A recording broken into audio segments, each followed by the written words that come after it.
एक समय की बात है। एक गांव में एक सत्यम नाम का लड़का रहता था। उसके माता पिता का स्वर्गवास हो चुका था। सत्यम के पिता बहुत पैसे वाले थे। सत्यम बहुत सीधे स्वभाव का था। इसी कारण गांव के लोग उसे पैसे ठगते रहते थे।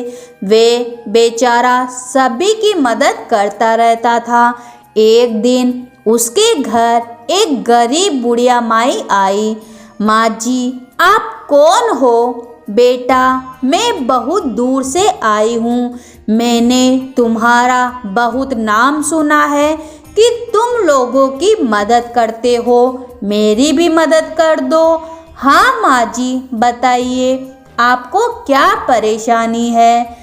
माँ बुढ़िया माई बोली कि बेटा, मैं बहुत गरीब हूँ और मेरी एक ही बेटी है। मैं चाहती हूँ कि तुम उससे शादी कर लो। माँ जी, मैं ऐसे कैसे शादी कर सकता हूँ? मैं आपको अच्छे से जानता भी नहीं हूँ। आपको चाहिए तो आप कुछ पैसे ले जाइए अपनी बेटी की शादी के लिए। लेकिन वह बुढ़िया माई सत्यम के पीछे पड़ गई। हार कर सत्यम ने उनकी बेटी से मिलने का फैसला किया। अगले दिन बुढ़िया माई अपनी बेटी को लेकर सत्यम के घर पहुंची। बेटा, यह मेरी बेटी है। यह गणेश जी महाराज की बहुत बड़ी भक्त है।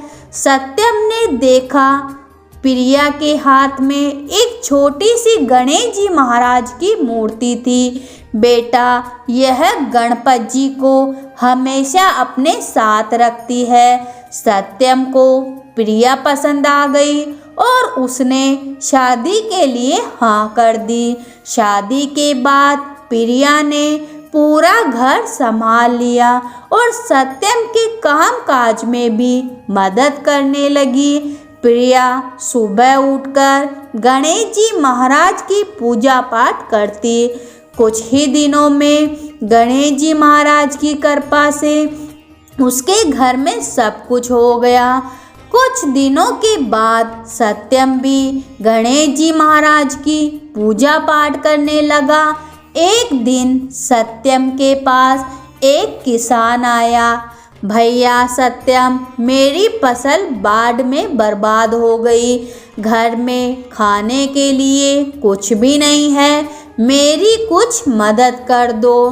भैया, आप तो इसी गांव में रहते हो, लेकिन इस साल इस गांव में बारिश ही नहीं हुई, तो फिर आपकी फसल बाढ़ में कैसे बर्बाद हो गई? यह सुनकर सत्यम ने कहा, मेरी पत्नी ठीक कह रही है। तो मेरे सीधेपन का फायदा उठाकर मुझसे पैसा लेना चाहते हो? चलो भगो यहाँ से।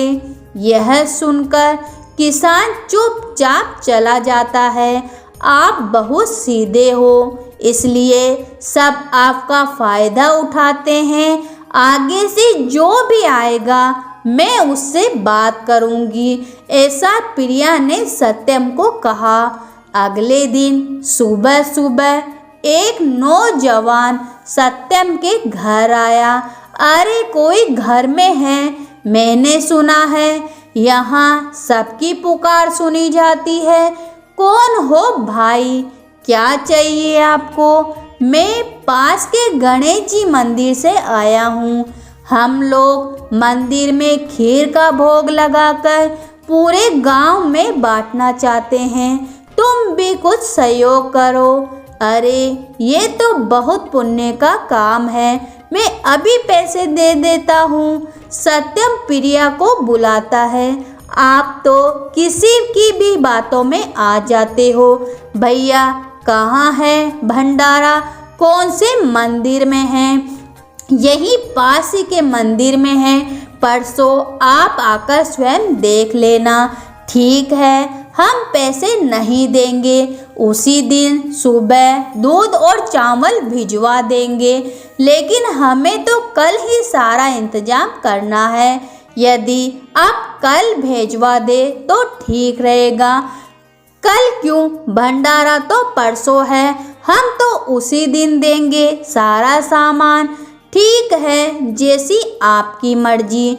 उसके जाने के बाद सत्यम ने प्रिया से कहा कि अरे भले इंसान पर शक करना ठीक नहीं है। भगवान के भोग के लिए शक करके तुमने अच्छा नहीं किया। आप नहीं जानते ये सब लूटने आते हैं आपको। तीसरे दिन सुबह सत्यम जल्दी उठ गया। उसे दूध और चावल गणेश जी के मंदिर पहुंचाने थे। उसने प्रिया को बुलाया और हर भले इंसान पर शक करना ठीक नहीं है। भगवान के भोग के लिए शक करके तुमने अच्छा नहीं किया। आप नहीं जानते ये सब आपको लूटने आए हैं। चलो एक बार मंदिर में पता करते हैं। पंडित जी, आज तो मंदिर में खीर का प्रसाद बटा था ना? यहाँ तो कोई इंतजाम नहीं है बेटा। वह प्रसाद तो सुबह सूर्य उदय से पहले ही बट गया। कल रात को ही खीर बनाकर चांद की रोशनी में रख दी थी और सुबह सूर्य उदय से पहले ही बाढ़ दी। लेकिन हम तो दूध और चावल लाए थे। लेकिन बेटा, हमने तो कल ही सामान मंगवाया था। प्रिया, उस नौजवान ने सही कहा था कि कल ही सामान भिजवा देना, लेकिन तुम्हारे शक की वजह से न हमारा सामान प्रसाद में काम आ सका और न ही हम प्रसाद ले सके। लेकिन पंडित जी ने कहा हमने तो किसी को भी आपके घर नहीं भेजा। चलो कोई बात नहीं, अब मंदिर में आए हो तो भगवान के दर्शन कर लो। सत्यम और प्रिया गणेश जी महाराज के सामने जाकर माफ़ी मांगने लगे। दोनों ने जैसे ही आंखें खोली, गणेश जी की प्रतिमा में उसी नौजवान की झलक दिखाई दी। सत्यम और प्रिया रोने लगे। गणेश जी महाराज स्वयं भोग लेने हमारे घर आए थे और हमने उन्हें मना कर दिया। मुझसे बहुत बड़ी भूल हो गई।